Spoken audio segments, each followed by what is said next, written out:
Hello friends, welcome to R S study point channel. कैसे हैं आप सभी? आई होप आप सभी ठीक होंगे। फ्रेंड्स, आज के इस वीडियो में हम ग्लोबल वार्मिंग के बारे में पूरे विस्तार से चर्चा करेंगे। इस वीडियो में हम आपको बताएंगे कि आखिर ग्लोबल वार्मिंग क्या है, ग्रीन हाउस इफेक्ट क्या है, ग्लोबल वार्मिंग का कारण कौन कौन सा है, ग्लोबल वार्मिंग का प्रभाव क्या क्या है, और साथ ही हम आपको बताएंगे कि आखिर ग्लोबल वार्मिंग को कंट्रोल करने के लिए कौन कौन सा उपाय विश्व स्तर पर और देश के स्तर पर किए जा रहे हैं। तो फ्रेंड्स, ये वीडियो आपके आने वाले सारे कॉम्पिटिटिव एग्जाम के लिए बहुत ही महत्वपूर्ण है, इसलिए आप सभी हमारे साथ शुरू से लेकर के अंत तक जुड़े रहें ताकि आपका कोई भी पॉइंट मिस ना हो पाए। तो चलिए फ्रेंड्स, बिना कोई देरी के हम वीडियो को स्टार्ट करते हैं। तो फ्रेंड्स, सबसे पहले हम आपको बताते हैं कि आखिर ग्लोबल वार्मिंग क्या है। तो फ्रेंड्स, ध्यान देखिएगा कि पृथ्वी के औसत तापमान में होने वाली वृद्धि को ग्लोबल वार्मिंग कहते हैं। और तापमान में होने वाली यह वृद्धि प्राकृतिक और मानव जनित दोनों रूप में है। तापमान में प्राकृतिक वृद्धि एक स्वाभाविक वृद्धि है जो कि विभिन्न भौगोलिक प्रक्रिया के परिणाम स्वरूप होती है। वहीं तापमान में मानव जनित कारकों से होने वाली वृद्धि संपूर्ण पृथ्वी के जीवों के लिए हानिकारक है। और फ्रेंड्स, ध्यान रखिएगा कि पृथ्वी का औसत तापमान 14 डिग्री सेल्सियस है। फ्रेंड्स, अब हम आपको बताते हैं कि ग्रीन हाउस इफेक्ट क्या है। ध्यान रखिएगा फ्रेंड्स, मानव जनित कारकों के कारण अनेक ग्रीन हाउस गैस है जैसे कि CO2, SF6, CH4, CFC, HFC, N2O आदि पृथ्वी के वायुमंडल में एकत्रित होकर एक परत का निर्माण कर लेते हैं तथा पृथ्वी की ऊष्मा को वायुमंडल से बाहर जाने से रोक देते हैं, जिस कारण पृथ्वी पर ग्रीन हाउस प्रभाव अर्थात ग्रीन हाउस इफेक्ट की स्थिति उत्पन्न हो जाती है और तापमान में वृद्धि होने लगती है। और फ्रेंड्स, अभी हमने आपको बताया कि पृथ्वी के औसत तापमान में वृद्धि होने वाली वृद्धि को ही ग्लोबल वार्मिंग कहते हैं। अर्थात हम इस प्रकार कह सकते हैं कि ग्रीन हाउस इफेक्ट की प्रक्रिया को ही ग्लोबल वार्मिंग कहा जाता है। साथ ही फ्रेंड्स, ध्यान रखिएगा कि 1824 में जोसेफ फूरियर ने पहली बार ग्रीन हाउस इफेक्ट के अस्तित्व के बारे में बताया था। चलिए फ्रेंड्स, अब हम आपको बताते हैं ग्लोबल वार्मिंग के कारण। तो फ्रेंड्स, ध्यान रखिएगा, पहला कारण है ग्रीन हाउस गैसों में वृद्धि। ग्रीन हाउस गैसें जैसे कि CO2, SF6, CH4, CFC, HFC, N2O। Friends, ध्यान देखिएगा कि रासायनिक उर्वरकों, कीटनाशकों का कृषि में उपयोग तथा रेफ्रिजरेटर, AC, कूलिंग मशीनों का उपयोग आदि के कारण नाइट्रोजन ऑक्साइड तथा CFC आदि ग्रीन हाउस गैसें तापमान में वृद्धि कर रही हैं। दूसरा कारण है उद्योग, यातायात के साधन, बिजली संयंत्रों तथा औद्योगिक कारखानों से भारी मात्रा में CO2 और अन्य घातक जैसे गैसें उत्सर्जित होती हैं जो कि ग्लोबल वार्मिंग में वृद्धि करती हैं। तीसरा कारण है वनों की कटाई। फ्रेंड्स, आप सभी को पता है कि वन कार्बन सिंक के रूप में कार्य करते हैं, लेकिन मनुष्य खेती के लिए तथा शहरी और बुनियादी ढांचे के विकास के लिए दुनिया भर में वनस्पति के विशाल क्षेत्रों को साफ करते हैं। तो पेड़ पौधों की कमी के कारण कार्बन वायुमंडल में वापस CO2 के रूप में उत्सर्जन हो जाता है जो कि ग्लोबल वार्मिंग में योगदान देता है। और वनों की कटाई की वजह से प्रदूषण फैलते हैं, जिस कारण ये भी एक ग्लोबल वार्मिंग का कारण बन जाता है। और फ्रेंड्स, ध्यान रखिएगा कि चीन और अमेरिका के बाद दुनिया में ग्रीन हाउस गैसों के उत्सर्जन के मामले में भारत तीसरे नंबर पर है। यानी कि चीन ग्रीन हाउस गैसों के उत्सर्जन के मामले में पहले नंबर पे है और अमेरिका दूसरे नंबर पे है और भारत तीसरे नंबर पर है। चलिए फ्रेंड्स, अब हम आपको बताते हैं कि ग्लोबल वार्मिंग का प्रभाव क्या होता है। तो फ्रेंड्स, ध्यान रखिएगा कि ग्लोबल वार्मिंग का प्रभाव पृथ्वी पर भी पड़ता है और मानव पर भी पड़ता है। जैसे कि औसत तापमान में वृद्धि, हमने आपको बताया कि औसत तापमान में ही वृद्धि ही ग्लोबल वार्मिंग कहलाता है।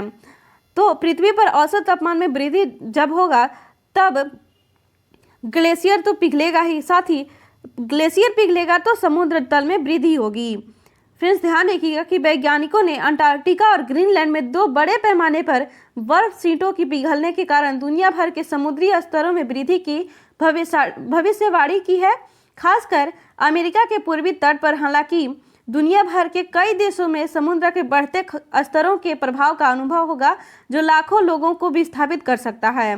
और साथ ही फ्रेंड्स, ध्यान रखिएगा कि यदि सदी के अंत तक या इससे आगे ग्लोबल वार्मिंग जारी रहती है तो उम्मीद की जाती है कि समुद्र का जल स्तर 7 से 23 इंच तक बढ़ सकता है। इसके अलावा यदि ध्रुवीय क्षेत्रों में बर्फ का पिघलना जारी रहता है तो इससे भी समुद्र का जल स्तर 4 से 8 इंच तक और बढ़ जाएगा।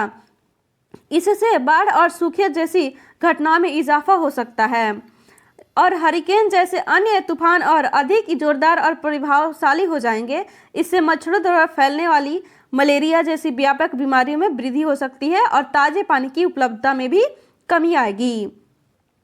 तो फ्रेंड्स ध्यान रखिएगा कि सिर्फ औसत तापमान में वृद्धि होने से ग्लेशियर यानी कि बर्फ पिघल जाएंगे और बर्फ पिघलेंगे तो समुद्र तल में वृद्धि होगी और समुद्र तल में वृद्धि होगी तो फिर सब किसी को बाढ़ और सूखे का अनुभव करना होगा। और साथ ही ग्लोबल वार्मिंग से जलवायु परिवर्तन भी होता है। जैसे जैसे जलवायु परिवर्तन होगा तो कृषि में कमी आएगी और कृषि में कमी आएगी तो भूखमरी फैलेगी। और फ्रेंड्स ध्यान रखिएगा एक और कारण है कि प्रजातियों का विलुप्त होना। ग्लोबल वार्मिंग का प्रभाव प्रजातियों पर भी पड़ रहा है। एक प्रकाशित शोध के अनुसार 2050 तक बढ़ते तापमान से 10 लाख से अधिक प्रजातियां विलुप्त हो सकती हैं, क्योंकि हम पृथ्वी पर प्रजातियों की विविध आबादी के बिना अस्तित्व में नहीं रह सकते। इसलिए यह मनुष्यों के लिए भी डरावनी खबर है। और फ्रेंड्स ध्यान रखिएगा कि जैसे जैसे औसत तापमान में वृद्धि होगी मानव रोग की तरफ चलता जाएगा, बहुत सारी बीमारियां फैलेंगी और जब समुद्र तल में वृद्धि होगा तो तटीय इलाकों में रहना मुश्किल हो जाएगा, यानी कि पूरा सब बाढ़ में डूब जाएगा, तो इसलिए आवास की भी कमी हो जाएगी। तो फ्रेंड्स ये सभी हैं ग्लोबल वार्मिंग के प्रभाव। फ्रेंड्स जब ग्लोबल वार्मिंग का प्रभाव इतना डेंजर है तो आखिर इसके लिए कोई ना कोई तो विश्व स्तर पे, देश के स्तर पे उपाय किया ही जा रहा होगा। तो चलिए हम उसको डिस्कस करते हैं। तो फ्रेंड्स ध्यान रखिएगा कि 1972 में स्टॉकहोम सम्मेलन किया गया था जो कि पर्यावरण संरक्षण के लिए ही था। 1992 में रियो सम्मेलन किया गया था जो कि एक पृथ्वी सम्मेलन था। वर्ष 1995 में COP1 का आयोजन किया गया था जो कि बर्लिन में हुआ था। वर्ष 1997 में COP3 का आयोजन किया गया था। वर्ष 2018 में COP24 का आयोजन किया गया था। वर्ष 2019 में COP25 का आयोजन किया गया था और साथ ही वर्ष 2021 में COP26 का सम्मेलन हुआ जो कि ग्लासगो में आयोजित किया गया था और इसका नेतृत्व यूके ने किया था। फ्रेंड्स ये सभी में पर्यावरण संरक्षण और ग्लोबल वार्मिंग के बचाव के लिए ही बातचीत होती रहती है और हर बार कोई ना कोई कदम जरूर उठाया जाता है ग्लोबल वार्मिंग को रोकने के लिए। अब फ्रेंड्स अब हम बात करते हैं देश के स्तर पे, अर्थात भारत के द्वारा क्या क्या उपाय किए जा रहे हैं। भारत द्वारा भी कई सारे प्रयास किए जा रहे हैं ग्लोबल वार्मिंग को कम करने के लिए, जैसे कि भारत ने 2030 तक अपने कार्बन गैसों उत्सर्जन को 2005 के स्तर से 33 से 35% तक घटाने की महत्वाकांक्षी घोषणा कर दी है।